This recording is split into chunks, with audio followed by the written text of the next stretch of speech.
नंदी कैसे बने भगवान शिव के वाहन। मित्रों, आपने देखा होगा कि भगवान शिव की मूर्ति के साथ साथ या फिर शिवजी मंदिर के बाहर बैल रूपी एक मूर्ति बनी हुई होती है। इस बैल रूपी मूर्ति को हिंदू धर्म ग्रंथों भगवान शिव का सबसे बड़ा भक्त बताया गया है और इन्हें नंदी के नाम से जाना जाता है। हिंदू धर्म शास्त्रों में ये भी बताया गया है कि यही नंदी भगवान शिव के वाहन भी है।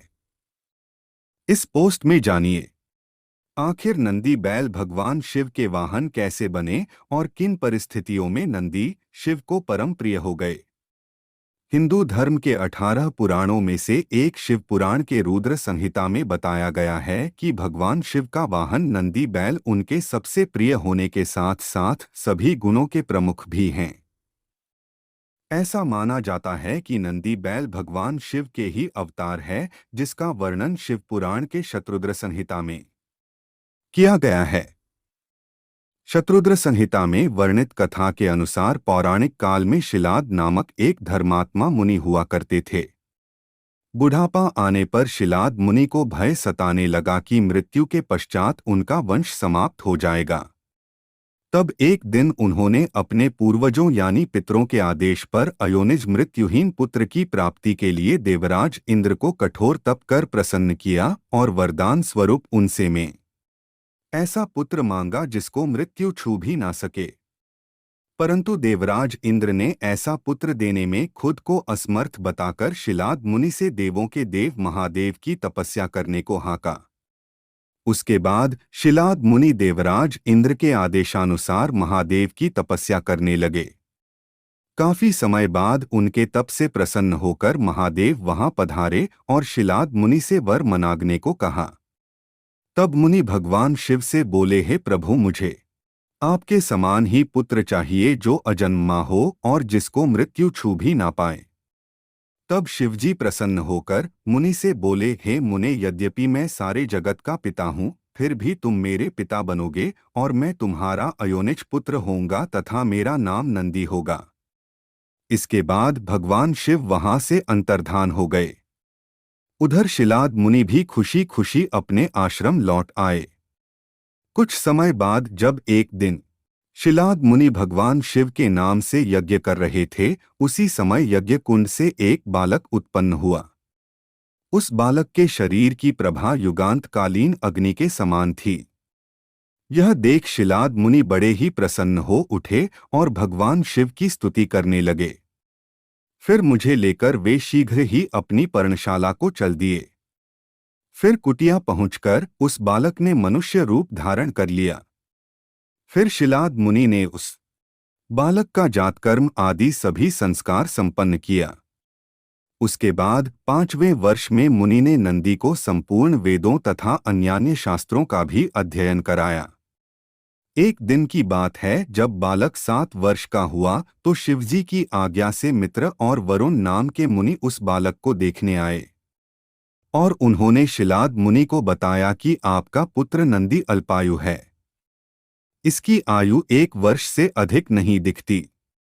उन मुनियों के मुख से ऐसी बातें सुनकर पुत्रवत्सल शिलाद नंदी को छाती से लिपटाकर दुहखार्थ हो फुट फुट कर रोने लगे।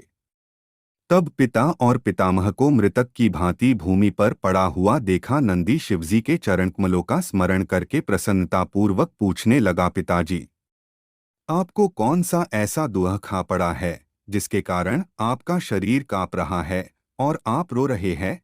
आपको वह दुख कहाँ से प्राप्त हुआ है? मैं इसे ठीक ठीक जानना चाहता हूँ। तब शिलाद मुनि ने नंदी से कहा, बेटा, तुम्हारी अल्पायु के दुख से मैं अत्यंत दुखी हो रहा हूँ। तुम ही बताओ, मेरे इस कष्ट को कौन दूर कर सकता है? पिता की मुख से ऐसी बातें सुनकर नंदी हंसने लगा और फिर अपने पिता से बोला, पिताश्री, आपने मुझे भगवान शिव से वरदान स्वरूप पाया है, इसलिए आप चिंता न करें, वही मेरी रक्षा करेंगे। फिर अगले दिन नंदी पिता से आज्ञा लेकर भगवान शिव की तपस्या करने के लिए भुवन नदी के तट पर चले गए और वहां पहुंचकर वहां नदी के किनारे आसान पर बैठ शिवजी की कठोर तपस्या करने लगे। नंदी की कठोर तपस्या देखकर भगवान शिव कुछ समय बाद ही उनके सामने प्रकट हुए, परंतु नंदी जब शिवजी को देखा तो वो भूल ही गए कि वो लंबी आयु के लिए तप कर रहे थे। तब भगवान शिव ने नंदी से वरदान मांगने को कहा।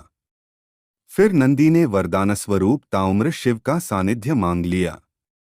नंदी ने उनसे प्रार्थना की कि वह हर समय उनके साथ रहना चाहते हैं। तब भगवान शिव नंदी से बोले, हे शिलाद नंदन, तुम्हें मृत्यु का भय कहा, तुम तो मेरे ही समान हो, इसमें तनिक भी संशय नहीं है। तुम अमर, अजर, दुःखरहित, अव्यय और अक्षय होकर सदा गणनायक बने रहोगे तथा पिता और सुहृदय वर्ग सहित मेरे प्रियजन होगे। तुम में मेरे ही समान बल होगा। तुम नित्य मेरे पार्श्वभाग में स्थित रहोगे और तुम पर निरंतर मेरा प्रेम बना रहेगा। मेरी कृपा से जन्म, जरा और मृत्यु तुम पर अपना प्रभाव नहीं डाल सकेंगे। तत्पश्चात शिवजी ने उमा से कहा, हे देवी, मैं नंदी का अभिषेक करके इसे गणाध्यक्ष बनाना चाहता हूँ। इस विषय में आपकी क्या राय है? तब उमा बोली, देवेश, आप नंदी को गणाध्यक्ष पद प्रदान कर सकते हैं, क्योंकि परमेश्वर यह शिलाद नंदन मेरे लिए पुत्र श्रीखा है, इसलिए नाथ यह मुझे बहुत ही प्यारा है। तदंतर भक्त वत्सल भगवान शंकर ने अपने अतुल बलशाली गणों को बुलाकर उनसे कहा, गणनायकों, तुम सब लोग मेरी एक आज्ञा का पालन करो। यह मेरा प्रिय पुत्र नंदीश्वर सभी गणनायकों का अध्यक्ष और गणों का नेता है, इसलिए तू सब लोग मिलकर इसका मेरे गणों के अधिपति पद पर प्रेमपूर्वक अभिषेक करो। आज से यह नंदीश्वर तुम लोगों का स्वामी होगा।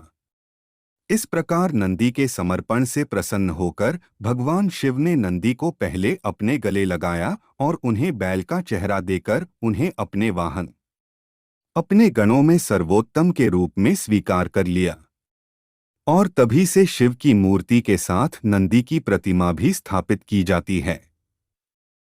ऐसा माना जाता है कि शिव तो हमेशा ध्यान में लीन होते हैं, वह हमेशा समाधि में रहते हैं, इसलिए उनके भक्तों की आवाज उन तक नंदी ही पहुंचाते हैं। इतना ही नहीं, शिवपुराण की माने तो नंदी के कान में की गई प्रार्थना नंदी की अपने स्वामी से प्रार्थना बन जाती है और वह शिव को इसे पूरा करने के लिए कहते हैं। नंदी की प्रार्थना शिव कभी अनसुनी नहीं करते, इसलिए वह जल्दी पूरी हो जाती है। त्रिशूल भगवान महादेव के हाथ में त्रिशूल तीन गुणों अर्थात सत्व, रज एवं तम गुणों को दर्शाता है। साथ ही त्रिशूल मनुष्य शरीर और मस्तिष्क में उपस्थित नकारात्मक ऊर्जा को समाप्त करने की शक्ति का भी प्रतीक है। मानव शरीर में एक स्थान पर तीन नाड़ियों का मिलाप होता है, जो त्रिशूल की ही आकृति का है। ये तीन नाड़ियां इड़ा, पिंगला और सुषुम्ना कहलाती हैं। इड़ा एवं पिंगला को इनकी विशेषताओं के आधार पर शिव और शक्ति का नाम दिया गया है। वही सुषुम्ना नाड़ी बहुत शक्तिशाली है। पाशुपतास्त्र शिव जी का प्रमुख, सबसे प्रिय और सबसे विध्वंसक अस्त्र है पाशुपतास्त्र। इसके प्रहार से बचना बहुत ही कठिन था। यह संपूर्ण सृष्टि का विनाश करने में सक्षम था। इस अस्त्र को पशुपतिनाथ ने ब्रह्मांड की रचना से पूर्व तपस्या कर आदि शक्ति से प्राप्त किया था। क्योंकि इस अस्त्र से पूरी पृथ्वी को नष्ट किया जा सकता था, इसी कारण अर्जुन ने इसका प्रयोग नहीं किया था। पाशुपतास्त्र को केवल भगवान विष्णु का सुदर्शन चक्र ही प्रभावहीन कर सकता था।